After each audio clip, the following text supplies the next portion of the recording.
Hi guys and welcome to TechBased. In this quick video, I'm going to show you what you can do in case WhatsApp web is not opening on Windows 10. So this is the WhatsApp desktop app from Windows 10 that you can install through Microsoft Store. This past few weeks, users reported that this app doesn't work, doesn't launch or stuff like that.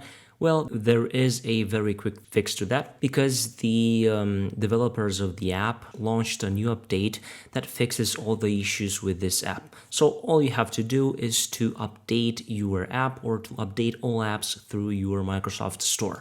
Let me show you how you can do that. Just go and click on the search box and type in here Store.